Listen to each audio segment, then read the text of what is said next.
It's all about peace, spreading love in the world. So I gotta represent rebels for joy, positivity. You know that we're all about it. Magic happens when you align your purpose, passion, and power. Just believe in your greatness. I know for sure the light that you radiate too strong to ignore. Emotional revolution. It's time that we start. Love, we need more. We are rebels for joy. Woo! Hey sisters, welcome back to another episode of Rebels for Joy. I'm one of your rebellion leaders, Bonnie Kelly, here with my soul sister, Jillian Bolans. Hey, Cora. Hello. Super excited. Another podcast. Here we go. I love podcast day. It's like one of my favorite days of the week. I know. And we're sneaking in the next one right now. Like We are. Bonnie and I are very intentional about when we're getting our podcast recorded because they are like one of the very top priorities that we have. And I think we've got the opportunity to get through 2 recordings today. Yes. So not that you all need to know that, but I think it's kind of fun to share actually what's going on behind the scenes. Because Jillian has a baby and 2 other kids. We're still in the quarantine, so she's navigating all 3 of those, and her husband's got them all right now. And the itty bitty brand new 1-month-old is a little bit of a clinger. He's like a stage 5 clinger. He needs to be right on us all the time. So they're on a little Pokemon Go walk right now, which is amazing. But let's kick off this episode, and I have a really awesome joke for you. Are you ready? I'm ready for some cheese. Bring it on.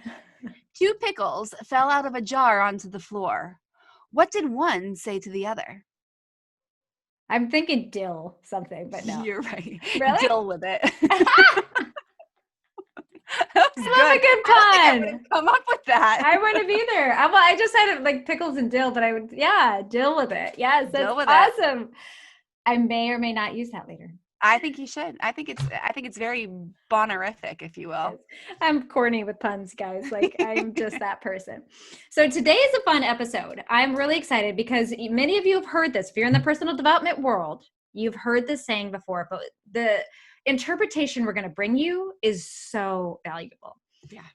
You've heard the saying, what you believe is what you receive. And if not, if this is a first introduction to it, cool. But for many of you, you've probably heard that before. It's what you believe. If you want to receive something, it's what you believe. And we just did an episode not too long ago on capable, right? Where we introduced the be, do, have. So if you haven't heard that episode, I strongly suggest you go back as well after this one and listen to that. It's so good. And really breaking down how you have to be a version of you. But Jillian, why don't you share, we had this come up in our Rebels University, which is our year-long program, with one of our Rebel sisters had brought something that she was struggling with, and you were just able to riff on it so powerfully. So why don't you share with us what happened there? Yeah, absolutely. Well, first of all, we'll never go into like specific details in order to protect all of the sacredness that happens in that space. But I think that general themes that come up are really important because when something comes up in a group like that with women who are willing and actively doing the work, then it really trailblazes the opportunity for listeners like you that are really interested in it and are doing your version of the work. And so we wanted to bring this topic up because it was so juicy. And one of my true superpowers as a coach is reframing things for people. And this topic it is such a common one, but it's sneaky. So we don't often see it for what it is. So let me paint the picture for you. This person had a belief about a situation, and that situation kept happening, so it kept affirming for her belief. And so what I shared with her was, it seems like we believe things in reaction to what happens or doesn't happen, right?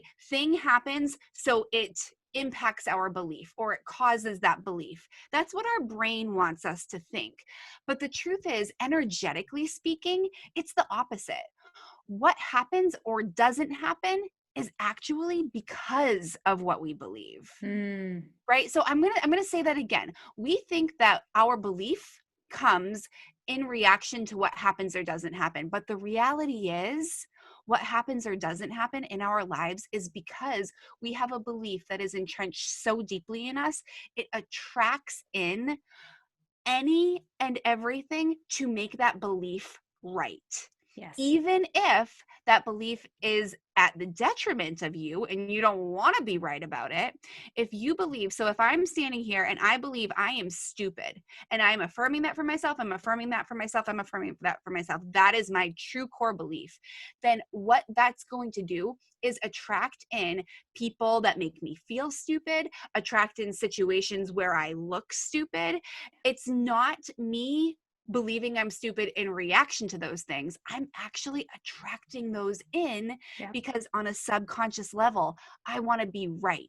It's not fun to feel stupid, but if I believe that I am, then I need to call in the things that prove that I'm right about being stupid. Did I say that?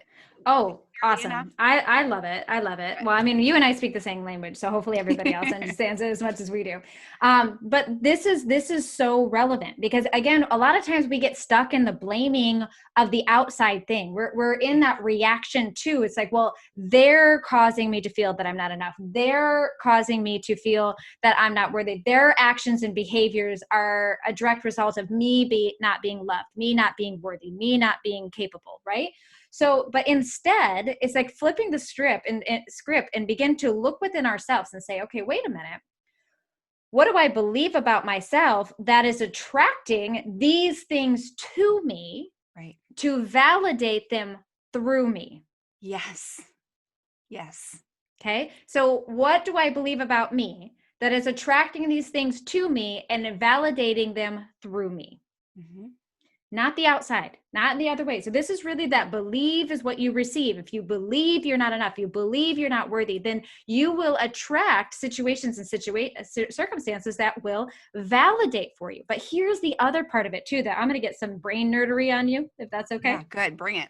Because the other part of this as well is that what it's saying is that you're training your brain to perceive, to assume, and to interpret situations based on what you believe as well. Yes. So this would be a good example. If you have a belief that you're not enough and you find that your husband or your spouse is constantly validating that for you by them forgetting to pick something up for you, by them not picking up their towel off the floor even though you've asked them 5,000 times, by them not taking out the trash and leaving it for you to do, that just constantly validates this belief that you're not enough. It isn't that they are intentionally doing that.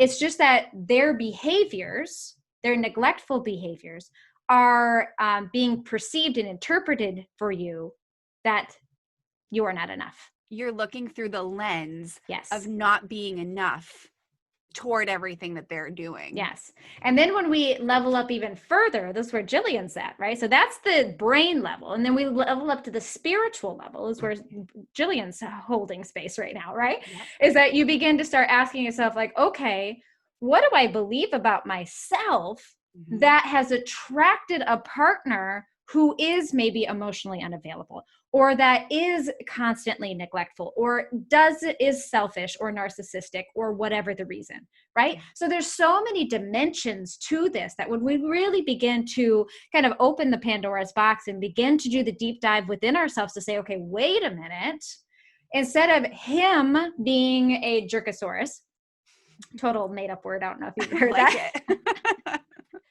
It's an absolutely acceptable swear word in our house is to call someone a jerkosaurus. Or a grumposaurus is the other one too. Yeah, anyways. So we begin to get out of the blaming, get out of the shaming, and really start to look, it's like, where is the opportunity for me to evolve? Yes. What is the opportunity for me to evolve the way that I believe? Because if you evolve that, you will perceive differently. Mm-hmm. And then as a result of you believing and perceiving differently, now you have an opportunity to shift and mold better behaviors with the people in your life, including your partner.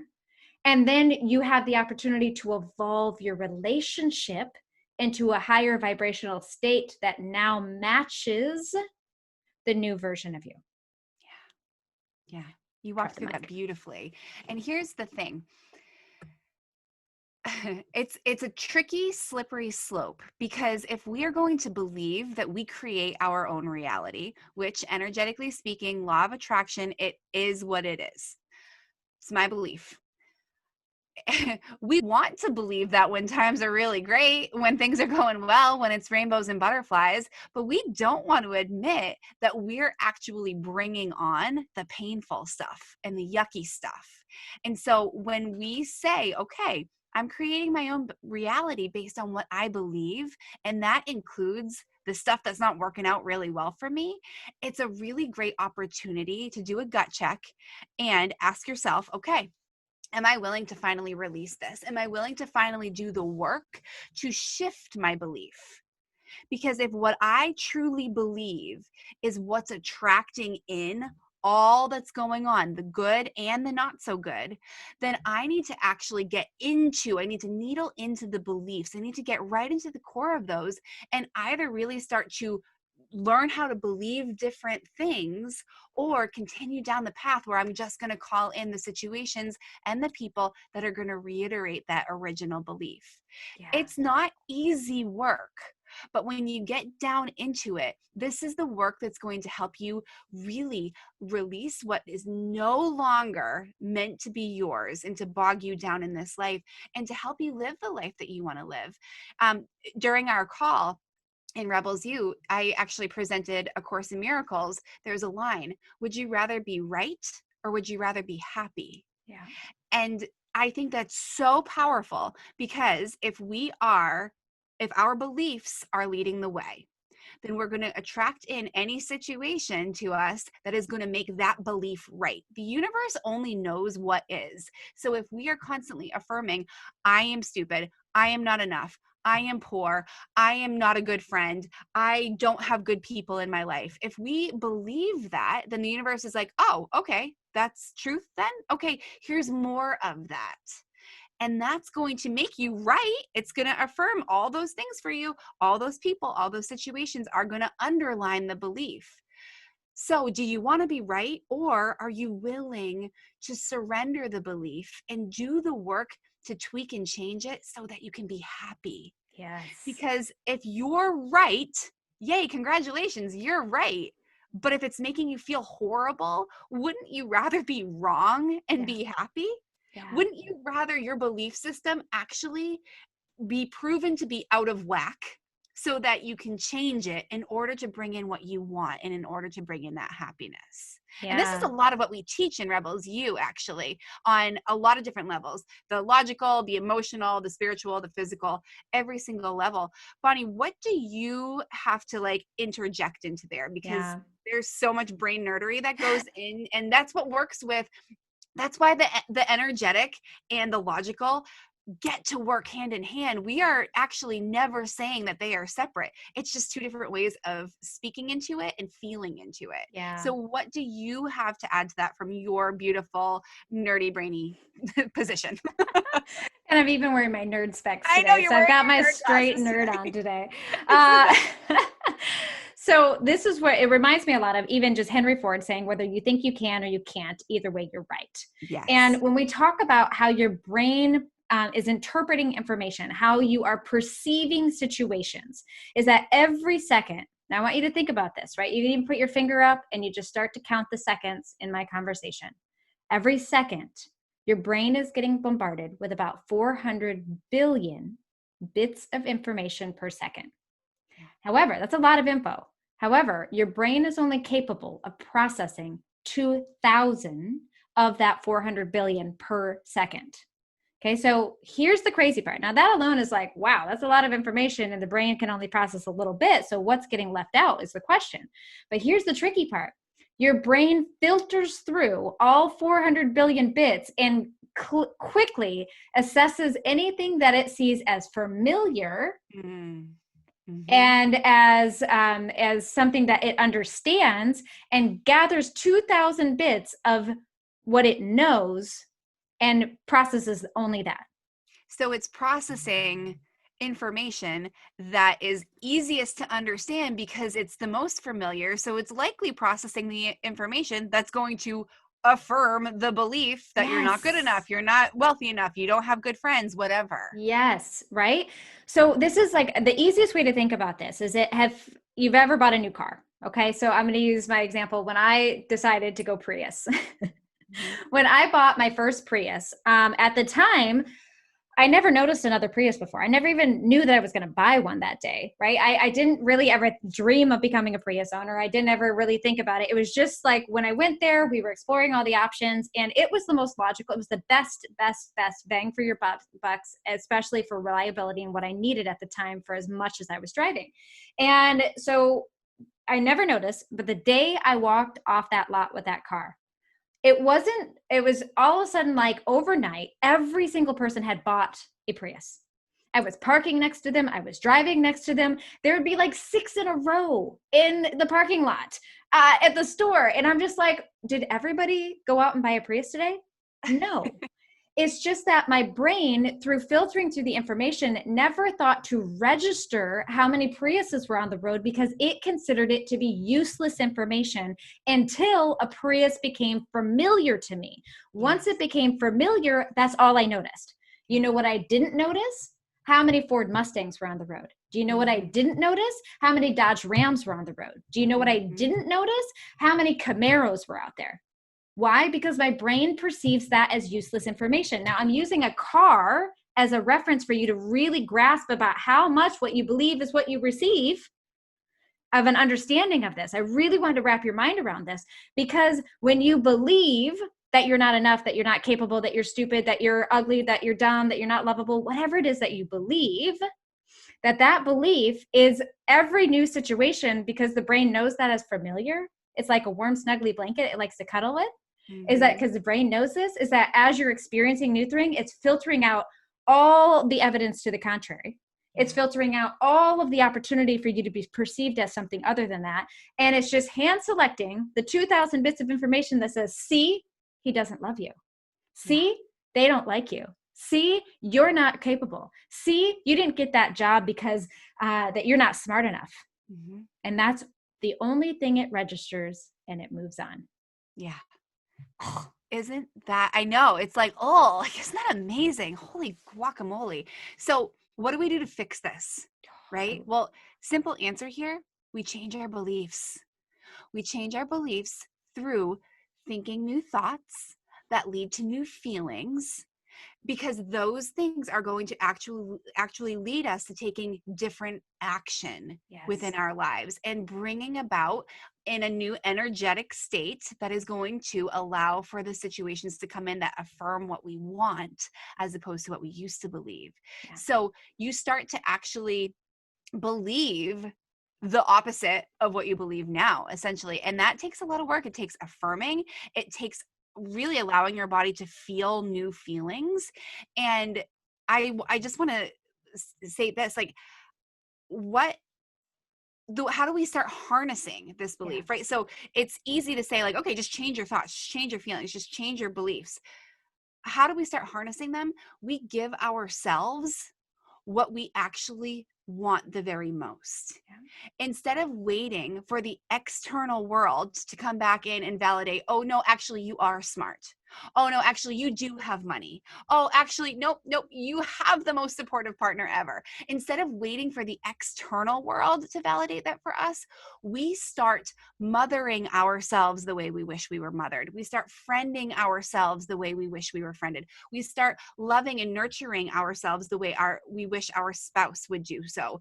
Because that void between what we used to believe and what we want to believe cannot be filled from the outside world. It must be filled from within. So we start to actively do the things that are going to fill our cup and allow for us to change our beliefs. Yes. Bonnie, what do you have to add on to that? Oh my gosh, so much so. And then in that space is where we get to write better stories. We get to expand our perceptions to notice the other information that is out there. Right. So right now there is floating evidence to prove to like what it is you want to receive. Those experiences, those interpretations are there for you. It's just that you have turned your blinders onto them and aren't able to see them because you're too bogged down with what you already know. Well, if what you know is a lie, then it's lying to you. Okay. And I know some of you might be thinking or feeling it's like, well, no, Bunny, I know that I'm not enough. I know that I'm unlovable. I know that I'm unworthy. And Jillian and I will both sit here and we will say, I understand, because we've believed those to our cores, and it's Yeah. still a lie. Yeah. Because here's how we know it's a lie. I want you to look at a child, preferably your own, if you have one. I want you to look at a child, and I dare you to put those beliefs, just even energetically, on them. You couldn't do it. No. You couldn't do it. And so because you could not ever do that to a child, is how I know that your inner child doesn't deserve that either. Yes. And that's how we know it's a lie, because every child who has made mistakes, who has screwed up, who has hurt people, okay, still is worthy and enough and deserves love. Yeah. And that little child is still you. Yeah. Oh, it like just that alone. Remember, she's still within you. That sweet little girl, she is still in there. And she's afraid. And she's trying to drive the bus because she was taught these wonky beliefs. And now, of course, you're feeling out of control because there's a 5-year-old driving your bus right now. Now's the opportunity for you. As you are rewiring these beliefs, you get to actually look at that inner child within you and say, honey, I know that you are scared. And I know that you've been feeling this way and fearing these things and believing these things. But I'm older now. I'm wiser now.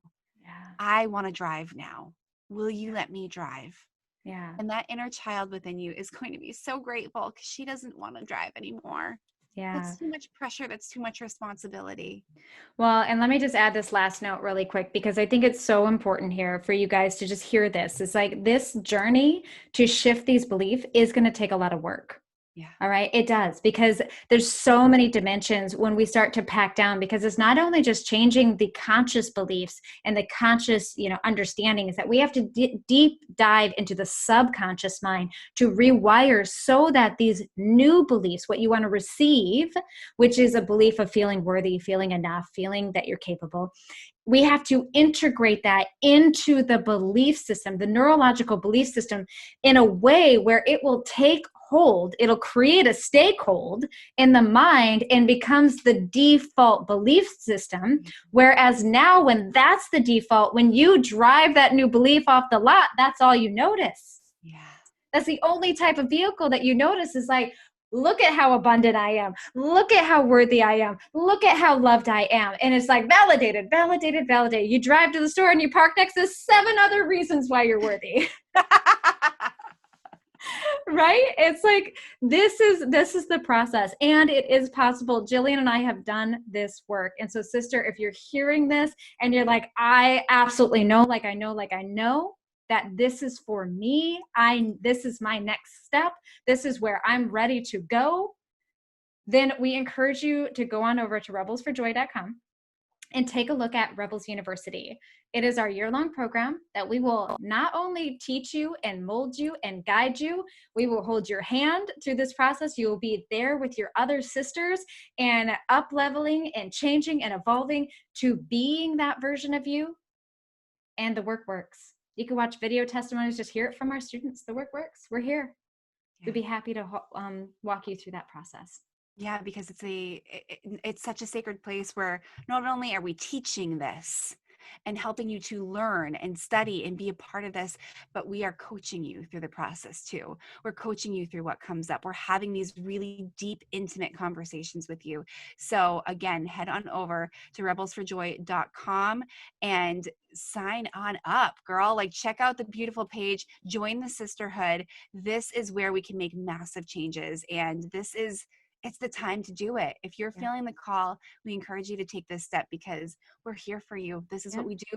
This is what feels the very best. And this is what's going to actually be the thing to help you live a life where you are happy, not affirming the old beliefs and being right, but living a life where you are really, truly filled with joy.